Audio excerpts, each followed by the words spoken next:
Depuis un an, en plus de ses cochons, Daniel s'occupe d'un étrange animal particulièrement gourmand. Chaque jour, je nourris cet estomac géant, environ 4 tonnes de fumier, 3 tonnes 5 de lisier et 4 à 5 tonnes de boue graisseuse en fait. Au total, tous les jours, Daniel déverse dans sa centrale électrique maison une douzaine de tonnes de déchets organiques.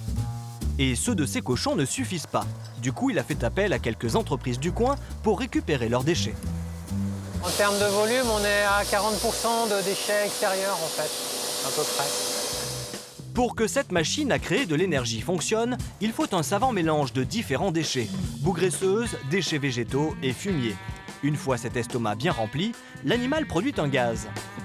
Donc le gaz qui est produit va passer par ce tuyau et va aller se stocker sous le ballon vert qui est là.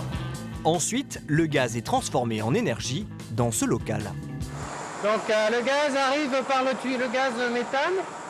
Il va faire fonctionner le moteur qui va entraîner une génératrice pour produire l'électricité. On récupère aussi la chaleur du moteur pour alimenter un réseau de chauffage qui va chauffer les porcheries, l'exploitation et les maisons d'habitation. Grâce à ce système astucieux, Daniel chauffe gratuitement sa maison et produit de l'électricité. Beaucoup d'électricité. Donc ici, on a la production en instantané. Donc on est à 130 kW environ, ce qui représente sur une année complète 1 million de kWh, l'équivalent de la consommation de 330 foyers. Cette production est revendue à EDF sur un contrat de 15 ans. Le système a coûté près d'1 million d'euros. Daniel y a investi 740 000 euros. Les 260 000 euros restants ont été financés par des aides publiques. Dès la première année, la production d'électricité lui a rapporté 120 000 euros. Il pourrait donc théoriquement rentabiliser son investissement en 6 ans, mais il préfère être prudent. On espère un retour sur investissement de 7 ans, en gros, 7-8 ans. Il y a déjà une centaine d'exploitations de ce type en France. Mais Daniel ne compte pas s'arrêter là. Il imagine déjà une destination supplémentaire au gaz que produisent ces déchets. Du biogaz dans nos tracteurs. Si la technologie évolue, il n'y a pas de raison que ça ne marche pas. En attendant que son tracteur roule avec son biogaz, le fumier de Daniel alimente en électricité 330 foyers du village. Les habitants sont ravis, d'autant qu'ils ne paient pas plus cher leur énergie. C'est une bonne idée et puis c'est une bonne trouvaille surtout, c'est surtout ça quoi. C'est vrai que c'est révolutionnaire. Mais c'est à souhaiter que ça se répande. Ça ne gâche pas l'environnement, c'est que des belles choses. Quant au maire, il soutient pleinement le projet de Daniel. D'autant que pour lui c'est une aubaine, il a trouvé le moyen de se débarrasser de ses déchets verts gratuitement.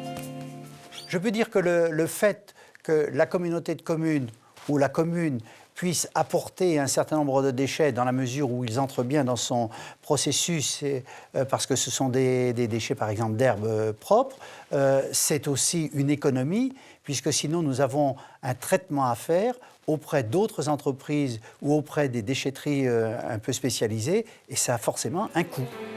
Les résultats de cette nouvelle technologie sont si prometteurs qu'ils intéressent de nombreux éleveurs. Armelle travaille dans une association qui aide au développement du biogaz et ça marche. Elle croule sous les demandes. Aujourd'hui, elle a rendez-vous avec Guillaume, éleveur de vaches. Bonjour, Armelle Damiano, association L. Enchanté, Guillaume Maison. Très bien. Donc, comme on l'avait convenu, je viens vous voir par rapport à votre projet de méthanisation. Guillaume a des tonnes de fumier sur les bras et tant qu'à faire, il aimerait bien le valoriser. Armelle est là pour l'accompagner dans son projet. On a des objectifs ambitieux de développement de la méthanisation sur la Bretagne pour atteindre entre 50 et 100 MW électriques. Donc 100 MW électriques, ça représenterait la consommation électrique de 300 000 foyers. 300 000 foyers, c'est l'équivalent d'une ville comme Marseille. Guillaume sait que pour avoir lui aussi sa petite centrale électrique, il va lui falloir débourser plus d'1 million d'euros. L'État va l'aider et Armelle est là pour voir ça avec lui.